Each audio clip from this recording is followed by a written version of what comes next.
अभी सारा वो रिकॉर्ड रिकॉर्डिंग में नहीं आई क्या? अभी ऑन कर Okay, so before we begin, today we'll be learning about the Pareto distribution. Did everyone get that right? Pareto? No. What did I miss? No. No. I said Pareto distribution. It's Pareto. Pareto. Pareto distribution. Does anyone have an idea? Please, can we have attention over here?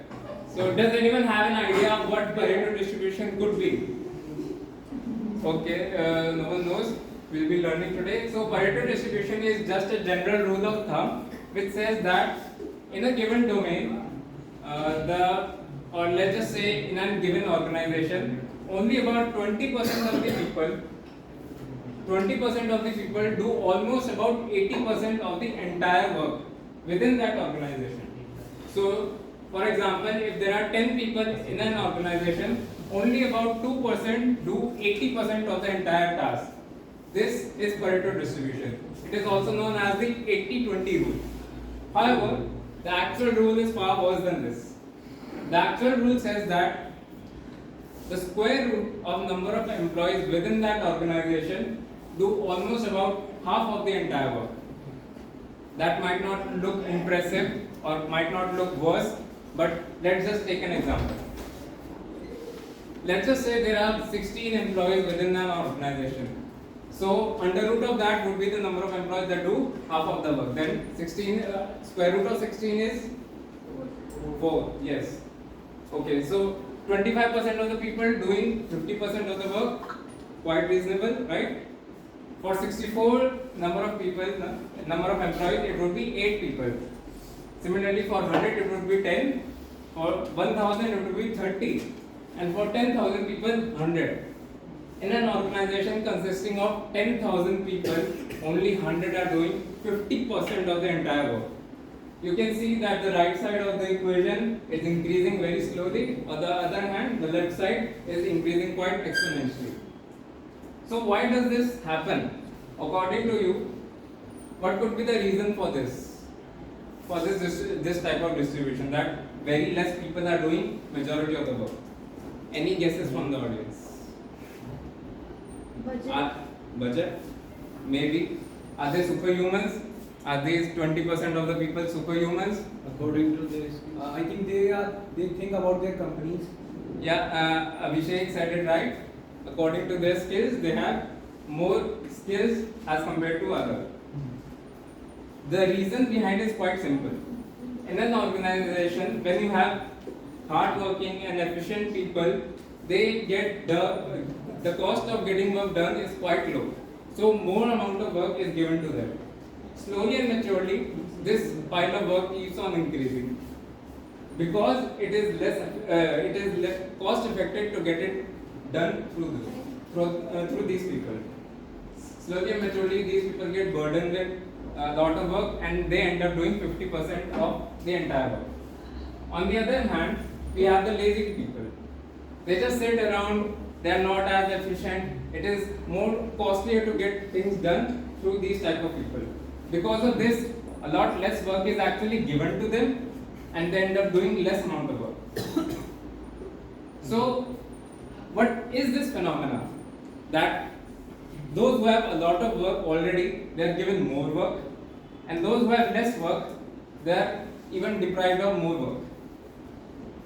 So, with that in mind, before we move any forward, very good morning to one of our present here. I am Shaurajan, and today we will be learning about the Matthew effect. So, let's just I will read the quote. For unto everyone that hath shall be given, and he shall have abundance. But for him that hath not shall be taken away even that which he hath. Gospel of Matthew 125 AD. And no, I wasn't speaking any gibberish here. We just need to decipher this into a more meaningful sentence. To those who have everything, more will be given. From those who have nothing, everything will be taken. So this is basically the Matthew concept. Let's understand it better with the help of an example. Suppose you went to visit, you went to a tourist destination, and after touring at night you had dinner, and after dinner you are craving for a delicious cup of coffee. Now, upon searching for a coffee place, you come up to a road. On that road, on the two sides of the road, you see there are two options where you can get that coffee. On the one side, there is this amazing shop. It is well air conditioned. The decoration is very good. Everything is nice. However, on the other side of the road, there is a stall, just a coffee stall by the name of JCW. JCW? Jaggu Coffee Wala. Right? So, my question to you all is, where would you go and why? Anyone from the audience? Abhishek, where would you go? The place where the money values. The shop. Okay. Asim, where would you go? Jaggu, Why? because I'm broke.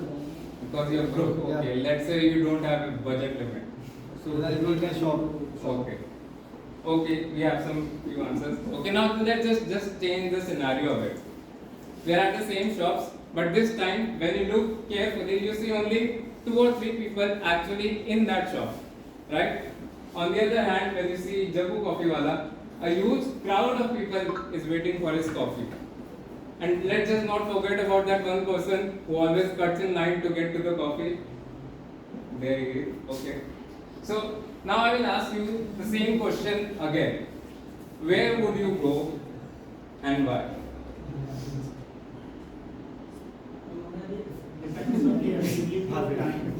Even that guy's girlfriend left him for Jaggu's coffee, right? Okay. So Abhishek, now where will you go and why? The place where the money values, the item they use, Because it is which having are good good crowd. crowd. What? If they are using a good products to Right. make a coffee, so Who? in both coffee. Okay. If he is using good products, so I So don't you think Jaggu might be using better materials because of that others are also going to use? the main reason Jaggu Wala's due to the money value. Maybe not necessarily. Okay. Adiba, someone else was also saying. Because I will go to the crowd because it is having more Attraction. crowd, people liking him. Yeah, so you perceive that Jaggu might have a better coffee, that's why more people are going there. Okay, so this is exactly the Matthew effect, right? You as a customer were given to Jaggu because even though he already had so many customers. On the other hand, the coffee shop, he was deprived of a customer as you because he already has less. So we saw Matthew effect in real example. You must have seen that there is a phrase, the rich just keeps on getting richer every year. On the other hand, the people who don't have much already,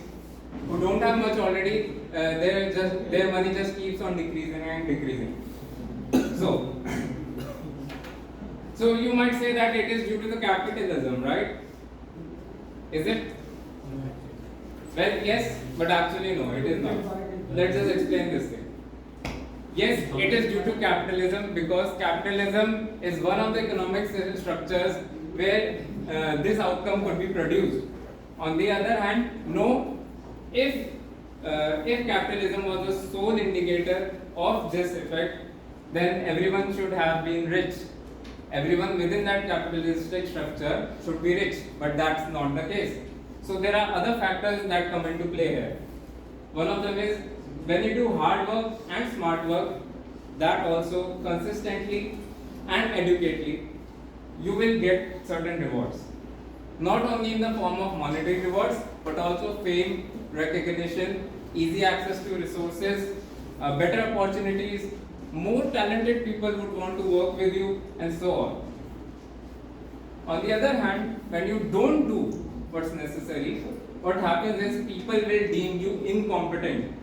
They will think that you don't have much value for me, I don't want to work with you. They will have, their morale will go down. The people will start avoiding these people just because of their incompetence. they will lose on opportunities a lot, which they could have grabbed if they were working hard.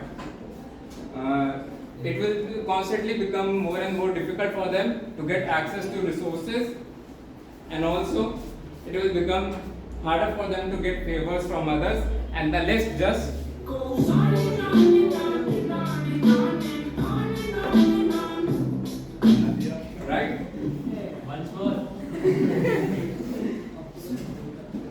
That's it. No, sir, there isn't. So that was Matthew effect. But there is also the application of this not just to small shops but also on an international scale, on a global scale. Let's say we will just take an example of one of the very famous brands. Let's say we will be taking the example of Coca-Cola, right?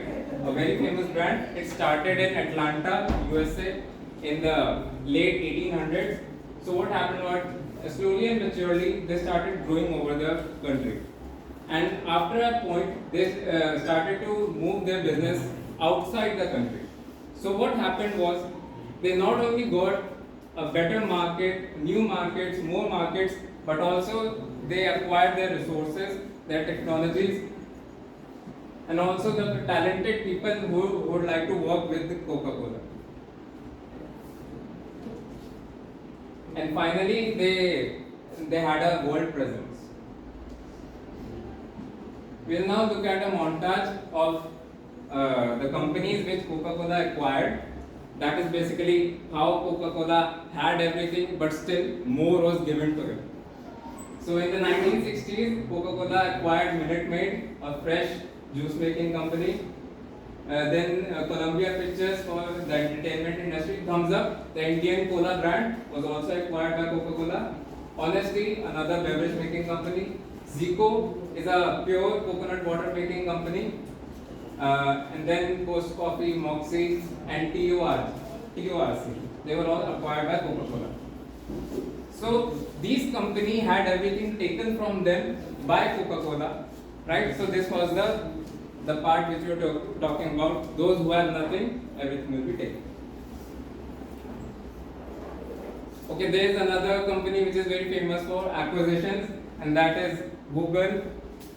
And if you would know, the list of things that list of companies that they have acquired is so long. If we started discussing, it will just goes on and on and on and on. That's it. Okay.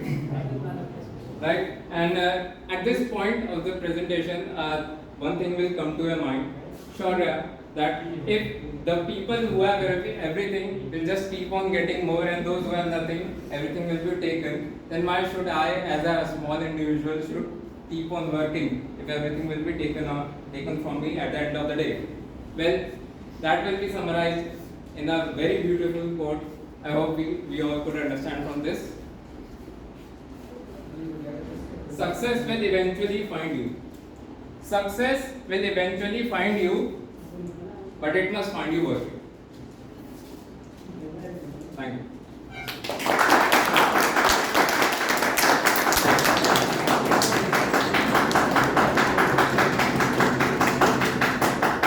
I just have one question and I'll Yes. give you 10 out of 10. How do you relate it with international marketing? Except for your Coca-Cola example. The Matthew effect and Pareto principle. Sir, the Pareto principle is a part of the Pareto distribution actually. The Pareto distribution, Principle, concept. it occurs due to Matthew effect. And Matthew effect is, as I described, so in the international market what happens is, as the company grows, they get economies of scale, they can bear more risk than small individuals. So what happens is, the small companies which couldn't bear such risk or don't have some much resources, they get eaten up or they get demolished by the big competitors. So that's why the big competitors, they have everything, more is given to them. On the other hand, the small competitors who don't have much thing, everything gets taken away from them. Okay. But how is it related to our syllabus? Anyway, So you said that it should be connected to international markets. okay, I got it. Okay.